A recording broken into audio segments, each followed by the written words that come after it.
अस्सलाम वालेकुम दोस्तों, आप देख रहे हैं ऑडियो कुतुब खाना, जिसमें हम एम राहत का उर्दू नावल काला जादू की ऑडियो पेश कर रहे हैं। जिन दोस्तों ने अभी तक इस चैनल को सब्सक्राइब नहीं किया वो जल्दी से सब्सक्राइब कर लें और बेल आइकन दबा दें ताकि अच्छी अच्छी किताबों की ऑडियो आप तक पहुंचती रहे। शुक्रिया। चलिए शुरू करते हैं। खुदा करे चांद खान साहब मिल जाएं तो एक बार फिर मैं उनसे दरख्वास्त करूं कि मुझे रतौली ले जाएं। वो कमबख्त भूरिया चरण कब तक मेरा रास्ता रोकेगा। रात ही को मैंने अपने दिल में कुछ और फैसले भी किए थे।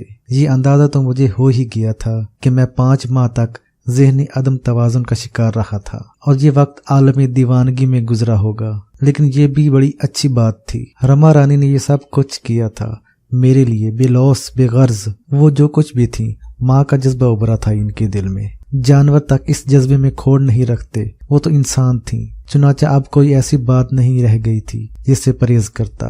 अगर मजबूरी ही होती तो कुछ वक्त और यहाँ गुजारूंगा और एक बार फिर खुद को हालात से लड़ने के लिए तैयार करूंगा। हाँ, अगर तकदीर साथ दे और चांद खान बददिल न हो गए हों तो एक बार फिर इनके साथ बुजुर्ग के मज़ार पर जाने की कोशिश करूंगा। न जाने रात के कौन से हिस्से में नींद आ गई थी, मगर सुबह जल्दी जाग गया था और जागने की वजह वो संगतरा था जो खुली खिड़की के रास्ते अंदर आया था और जोर से मेरे सीने पर पड़ा था। आंख खुली तो चोट का एहसास हुआ। टटोल कर देखा तो संगतरा हाथ लगा।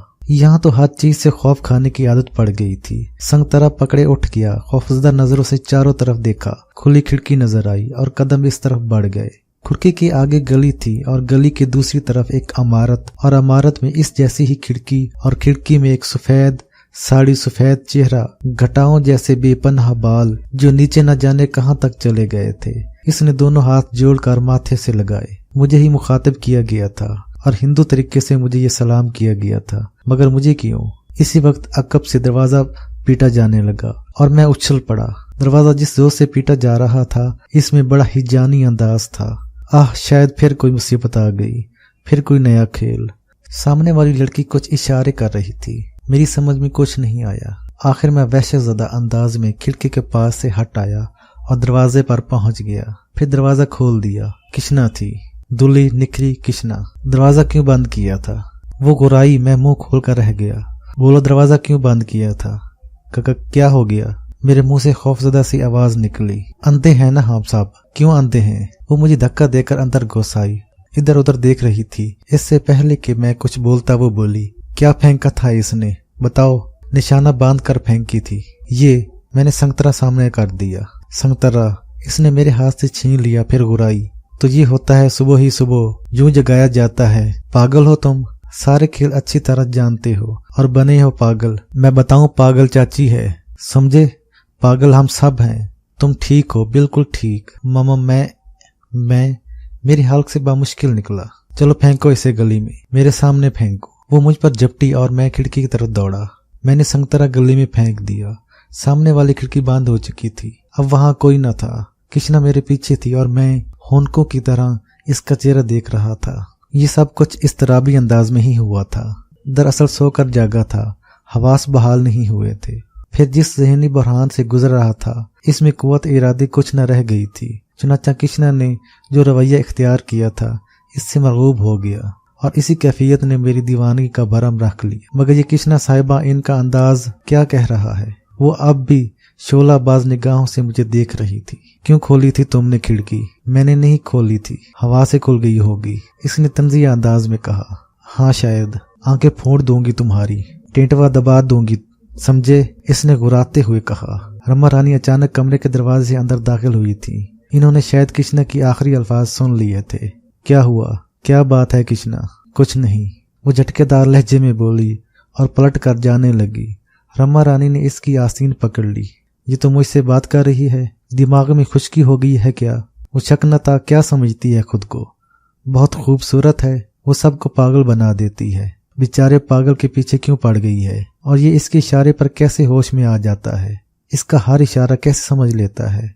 वो संगतरा फेंक कर इसे जगाती है और ये खिड़की पर पहुंचकर इसके दर्शन करता है, पूजा करता है इसकी, और हम इसे पागल समझते हैं। किशना का लहजा अजीब था। रमा रानी ने खुली खिड़की की तरफ देखा और फिर किशना की तरफ और फिर एक ठंडी सांस लेकर बोली, पागल तो तुम भी हो किशना। क्या तुम पागल नहीं हो? किशना ने कोई जवाब नहीं दिया। रमा रानी फिर बोली, ये कौन सी जगह है कृष्णा, तुम्हें अच्छी तरह मालूम है। यहाँ जैसी बातें करो तुम न जाने कहाँ की बातें करने लगी हो। यहाँ जो कुछ होता है इसमें ये कोई मायूब बात नहीं। मना कर सकते हैं हम किसी को, लोग हम पर हंसेंगे नहीं। जो कुछ वो कहेंगे इसका अंदाजा है तुम्हें। वो और बात है चाची, पर ये हमारा रत्ना है। ये हमारा कहाँ से है कृष्णा, ये हमारा तो नहीं है।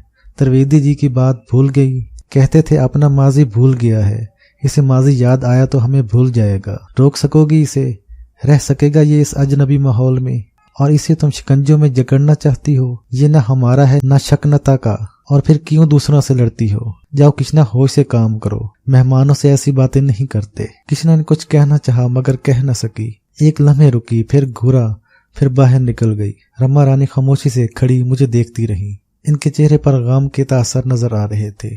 फिर वो आगे बढ़कर मेरे सामने आ गई। क्यों रत्ना, ठीक कहा ना मैंने, तो ठीक हो जाएगा, चला जाएगा यहाँ से। ठीक हुआ तो सोचेगा कैसी बुरी जगह आ गया था। कहाँ ले जाती रे, माँ कहकर लिपट गया था तू मुझसे। अरे बौले, माँ कहकर तो किसी पत्थर की मूर्ति से भी लिपट जाता तो इसकी छाती धड़क उठती। मैं तो गोश्त पोस्ट की बनी हूँ। क्या करती इस समय, तेरे साथ दीवानी हो गई थी। मगर ये जगह गलत है। हम वो नहीं जो दूसरे होते हैं। मैं क्या करूं, हम तो वो होते हैं जो पैदा होते ही बुरे कहलाते हैं। हमें माँ कहना गुनाह है, गाली बन जाती है कहने वाले के लिए। डाकू के घर डाकू पैदा हो जाए, शरीफ बन सकता है, मगर यहाँ तुझे जो ही होश आया यहाँ से चला जाएगा। तमाशबीन बनकर यहाँ तो हर कोई आ सकता है, बेटा या भाई बनकर नहीं। मैं सख्ते के आलम में था। ये अल्फाज मेरे दिल को छू रहे थे। कितना कुर्ब था इसमें, कितनी अनोखी सच्चाई थी। दत्त तेरी की बोलों के साथ मैं भी बोली बन गई। चल मुंह दो, नाश्ता कर ले। मालती, अरे मालती, रत्ना जाग गई है, चल नाश्ता बना इसके लिए। जा रत्ना, मुंह धो ले। रमा रानी बाहर निकल गई। मैं ठंडी आह भर कर कमरे से बाहर आया और गुसल खाने की तरफ चल पड़ा। नाश्ता बड़ी बेदिली से किया, दिमाग बुरी तरह उलझा हुआ था। रमा रानी के अल्फाज ने दुखी कर दिया था। कभी ख्वाब में भी इस माहौल को नहीं देखा था। इब्तदा में दूसरे बुरे रास्ते इख्तियार किए थे, यानी रेस, सट्टा और जुआ वगैरह, लेकिन शनासाओं में भी कोई इन रास्तों का राही नहीं था। अलबत्ता कभी अगर इन नाच गाने वालियों के बारे में सुना तो बहुत बुरे अंदाज में, लेकिन इनकी भी एक जिंदगी होती है जो अब मेरी निगाहों के सामने थी। वो मुझ पर अपना हक समझती थी। कृष्णा ने कैसे अजीब अंदाज में कहा था, पर यह हमारा रत्ना है। मैं तो खुद अपना ही नहीं, किसी और का कहाँ हो सकता हूँ। मगर ये शकनता कौन है, कैसी अजीब थी। अंदाज ऐसा था जैसे मेरे इससे भी शनासाई रही हो। नामुमकिन तो नहीं था। पूरे 5 माह का मामला था। किस किस से क्या राब्ते थे कौन जानता था। चांद खान से मिलने के लिए दिल बेताब था। वो मिल जाए तो कुछ हिम्मत बंधे, पता तो चले कि क्या हुआ था। ये तो आसानी से समझा जा सकता था कि भूरिया चरण ने रतौली जाने का रास्ता रोक दिया था, मगर कैसे। लिबास तब्दील कर लिया था, बज़ाहिर कोई पाबंदी भी नहीं थी कहीं बाहर आने जाने की। जेब में 40 रुपए पड़े हुए थे। नीचे उतरा और चल पड़ा। शक्तिपुर से ज्यादा वाकफियत तो नहीं थी, मगर चांद खान के महल्ले का नाम मालूम था। तांगे चलते थे। एक तांगे ने मुझे वहां उतार दिया। दिल धड़क रहा था, पैरों में लर्जिश थी, और इस वक्त दिल को धचका सा लगा जब चांद खान के मकान के दरवाजे में बड़ा सा ताला लटका देखा। गुमसुम खड़ा देखता रह गया था। हो सकता है सब लोग कहीं गए हुए हों। कुछ फासले पर एक परचून की दुकान थी। एक बुजुर्ग वहां बैठे थे। पहले भी इन्हें दूर से देखा था। इनके करीब पहुंचकर इन्हें सलाम किया। वालेकुम अस्सलाम, इन्होंने जवाब दिया। वो सामने वाले मकान में चांद खान रहते थे। मैंने इशारा करके कहा, हाँ, कहीं गए हुए हैं क्या? चांद खान? बुजुर्ग हैरत से बोले, जी। वो तो खाल्द आशियानी हो गए अजीजी, कहीं बाहर से आए हो? बुजुर्ग ने कहा, क्या बताऊं, कैसा समात शिकन धमाका हुआ था। दिल दिमाग में बुजुर्ग का जवाब समझ में नहीं आ रहा था, या समझ कर नहीं समझना चाहता था। हिम्मत करके दोबारा कहा, क्या फरमाया आपने? आओ मियाँ बैठो, कहीं बाहर से आए हो? अजीज हो इनके? क्या हुआ इन्हें? मैं समझा नहीं। जन्नत नशीन हो गए वो तो। महल्ले की अजमत थे। बखुदा पीछा बुरा पाया था, मगर महल्ले की नाक थे। दरवेश शिफ्त अमीरों की जेब तराश कर गरीबों की जरूरियात पूरी करते थे। किसी की तकलीफ नहीं देख सकते थे। आधी रात को पहुंच जाओ, चांद खान दामे दामे सुखने हाजिर हैं। मजाल है किसी जरूरतमंद को इंतकाल हो गया इनका? मैंने लरजती हुई आवाज में पूछा। बुजुर्ग बहुत बातूनी मालूम होते थे। हाँ मियाँ, अरसा हुआ। रेल का हादसा हुआ था, 70 अफराद हलाक हुए थे और बेशुमार जख्मी। खुदा जाने इनमें से कौन कौन रेल के हादसे में हलाक हो गए थे। वो? हाँ अजीज, मगर कई माह हो गए इस बात को। तुम कहीं मुल्क से बाहर गए हुए थे। हादसा कहाँ हुआ था? रंजनापुर, जनकशन से कोई 6 कोस पीछे। सुना है क़यामत खेज हादसा था। सुना है रेल के डब्बे। इससे आगे बुजुर्ग ने क्या कहा समझ में नहीं आया। बहुत कुछ याद आ रहा था। आह, वही वक्त था, बिल्कुल वही वक्त था। इस रात इन्होंने मुझे सुला दिया था। मैं सो गया था, फिर सूरज चमका था, कुछ शोर शराबा हुआ था। इसके बाद मेरे 5 माह गुम हो गए थे। रमा रानी ने मुझे शक्तिपुर में ही पाया था, यही बताया था मालती ने। हालात समझ में आ रहे थे। हादसे ने मेरा दिमाग उलट दिया होगा, और चूंकि मेरा कोई वारिस तो था नहीं, इसलिए न जाने कहाँ कहाँ मारा मारा फिरता रहा होगा। और फिर रमा रानी। मोहतरम, खान साहब के कुछ और साथी भी यहाँ रहते थे। मैंने आवाज पर काबू पाकर कहा। हाँ, बहुत से थे, बहुत सारे थे, मगर जब बादशाह ही ना रहा, रियाया क्या रहती। जिसका जिधर मुंह उठा चला गया। अब तो ताला पड़ा है, कोई 4 महीने से कोई आता ही नहीं इधर, बुजुर्ग ने जवाब दिया।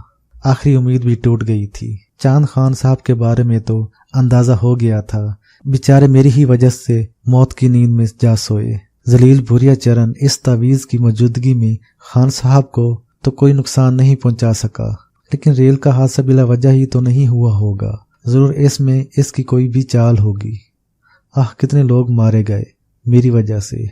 इन सब का खून मेरी ही गर्दन पर तो है।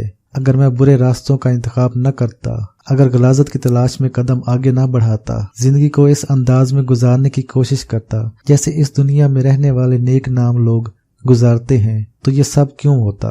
बहुत बड़ा गुनहगार था मैं, न जाने किस किस का कातिल। अपने हाथों से भी तो मैंने कत्ल किए थे। वो बेचारे जेल के मजलूम सिपाही जो सिर्फ अपनी ड्यूटी सरंजाम देते हैं, पेट के लिए, रिस्क के लिए, बराह रास्त मेरे हाथों मारे गए थे। आह, गुनाहों की तादाद बढ़ती जा रही थी। न जाने आगे क्या क्या कुछ करना पड़ेगा। खान साहब के किसी साथी का पता चल जाता तो कम से कम इससे रतौली के बारे में मालूमात हासिल कर लेता। इन साहब का नाम भी मुझे याद नहीं रहा था, जिन साहब के पास खान साहब मुझे ले जा रहे थे। काश इस वक्त तवज्जो ही दे लेता, खान साहब से वो तमाम तफसीलात पूछ लेता तो कम से कम कोई सही अंदाजा ही हो जाता। यही गनीमत था कि रतौली का नाम मालूम है, वहां जाने की कोशिश की जा सकती है। लेकिन खान साहब के बगैर क्या करूंगा, क्या कहूंगा किसी से, कैसे तलाश करूंगा। क्या ये सब मुमकिन है? आह, क्या ये सब मुमकिन है? फिर दिल में एक ख्याल उभरा, खान साहब के घर का जायजा तो लिया जाए। हो सकता है वहां कोई ऐसी निशानी ही हो जाए जिससे कुछ और तफसीलात मालूम हो। ये ख्याल अचानक ही मेरे दिल में पैदा हुआ था और इतनी शिद्दत इख्तियार कर गया था कि दिल बेइख्तियार खान साहब के मकान में दाखिल होने को चाहने लगा। वहां से हटा तो बुजुर्ग बोले, अरे नहीं नहीं मियाँ, ऐसे कैसे जा सकते हो।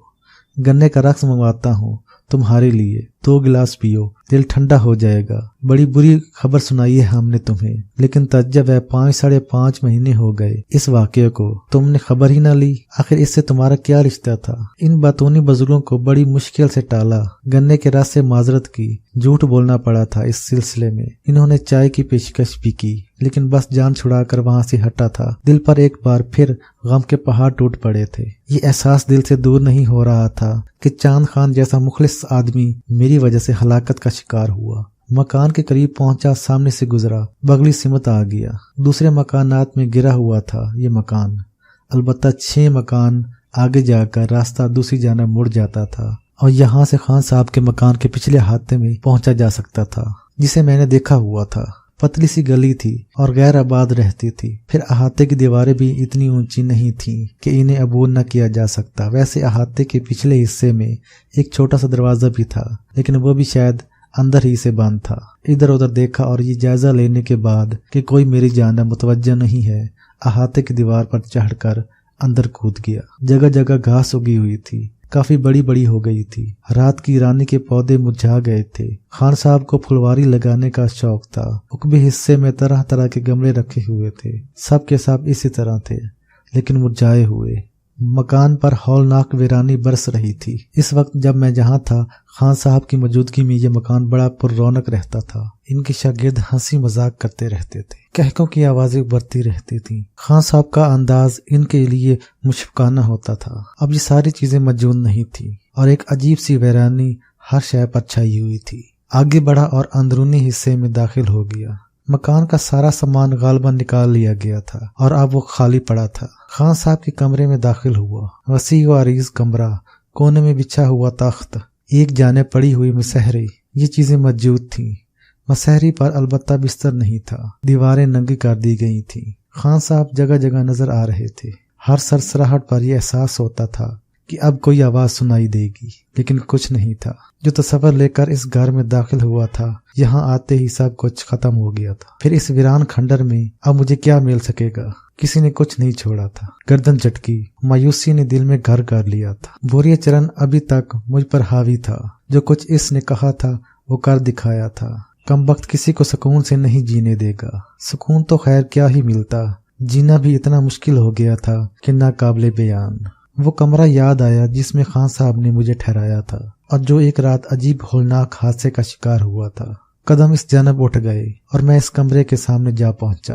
बिल्कुल वैसा ही था। दरवाजे, खिड़कियां गायब, थोड़े थोड़े टुकड़े दीवारों में फंसे हुए थे। कैसी होलनाक कहानी थी इस रात की। मैं कमरे में दाखिल हुआ और चंद कदम आगे बढ़ा ही था कि दफअतन एक बार फिर मेरा दिल धड़क उठा। दिल के किसी गोशे में यह तसव्वुर नहीं था कि बोरिया चरण यहाँ नजर आ जाएगा। वो अपने मनहूस वजूद के साथ दीवार से टेक लगाए, पांव फैलाए बैठा मुझे घूर रहा था।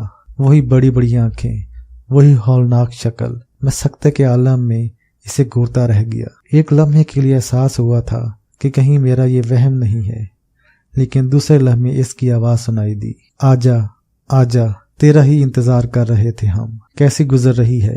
मैं इसकी आवाज पहचानता था। सूरत तो मेरी निगाहों के सामने ही थी। कुछ देर तक मुंह से आवाज न निकल सकी, लेकिन फिर सारे बदन में चिंगारियां भर गईं। मैंने गुराए हुए लहजे में कहा, तो ये घर तेरा मस्कन है बोरिया चरण। जवाब में इसने कहका लगाया और बोला, थूकते भी न हैं ऐसी गंदी जगहों पर। महल, 2 महल्ले खड़े हुए हैं हमारे लिए। यही तो कमी है तेरे अंदर बालक। पहचाना ही नहीं तूने हमें, पहचाना ही नहीं। अरे पापी, हम तो खुद चलकर तेरे पास नहीं गए थे। खुद ही तेरा मन हमसे मिलने को चाहा था। बात की थी तूने हमसे। हमने तो सारी सच्चाई से तो इसे कह दिया था कि तू हमारे काम कर दे, हम तेरा काम कर देंगे। तुझ पर ही मुसीबत टूटी थी। कौन सा ऐसा धर्मात्मा था तू? थोड़ा सा काम कर देता हमारा, हमें वो शक्ति हासिल हो जाती जिसके लिए हम बरसों से कोशिश कर रहे हैं, और इसका थोड़ा सा हिस्सा तुझे भी मिल जाता। मगर वो थोड़ा सा हिस्सा भी इतना होता कि तेरे पुरखों ने भी ख्वाब में भी ना देखा होता। लेकिन तू भी अजब है। सारी रस्सी जल गई, पर बल है कि खुलते ही नहीं। अब भी समय है। अरे हमने तो इसे कह दिया था कि अब भी समय है। मान ले हमारी बात। छोटा सा काम है और सिला जो मिलेगा तुझे, बस क्या कहें इसके बारे में, तुझे क्या कह सकते हैं। मैंने एक गहरी सांस ली और गर्दन हिलाते हुए कहा, इतना खो चुका हूं कि बोरिया चरण कि अब खोने के लिए मेरे पास कुछ भी नहीं है। बस एक जज्बा है मेरे सीने में, वो ये कि वो गंदा काम नहीं करूंगा जो तू चाहता है। इस जज्बे को नहीं खोऊंगा बोरिया चरण। ये जज्बा मेरा ईमान बन चुका है। ये जज्बा अपने हाथ से नहीं जाने दूंगा, चाहे कितना ही नुकसान उठाना पड़े। तू ज्यादा से ज्यादा क्या कर सकता है कुत्ते? मेरी जान ही ले सकता है ना मुझसे। मुझे इस जान से भला क्या दिलचस्पी हो सकती है जो बिल्कुल ही बेजान है। कोई मकसद नहीं है मेरी जिंदगी का, कुछ नहीं रहा मेरे पास। बोरिया चरण के हंसने की आवाज मेरे कानों में उभरी। फिर इसने कहा, जान लेता तो कब की ले सकता था। बहुत मान है तुझे अपनी ईमान पर, बहुत जज्बे हैं तेरे सीने में। अरे पगले, जान तो मैंने किसी की भी नहीं ली। तेरे माता पिता जीते हैं, तेरी बहन जिंदा है, तेरा भाई जिसे तूने समुद्र पार भगा दिया जी रहा है, और तू भी जी रहा है। रेल का हादसा हुआ था। अरे खुद थोड़ी ही हुआ था, इंजन उतार फेंका था हमने पटड़ी से, पटड़ी ही तोड़ दी थी। वो सूरमा जो तेरे साथ था बहुत बड़ा बनता था, तवीज गले में डाले रहता था। ठीक है, हम इस तवीज की वजह से इसके पास नहीं जा सकते थे, मगर रेल के पास तो जा सकते थे। कैसी रही? मैं खूनी निगाहों से इसे देखने लगा। ये तय हो जाने के बाद कि रेल के हादसे में इसका हाथ था। 70 आदमी मरे थे सिर्फ मेरी वजह से, और लातादाद जख्मी हुए थे। मेरा जुनून अरूज पर पहुंच गया। میں نے دیوانگی کے عالم میں اس پر چھلانگ لگا دی۔ یہ کتا اگر میرے ہاتھ آ جائے تو اپنے دانتوں سے اس کا نرخہ ادھیڑ ڈالوں گا، نہیں چھوڑوں گا اسے، نہیں چھوڑوں گا۔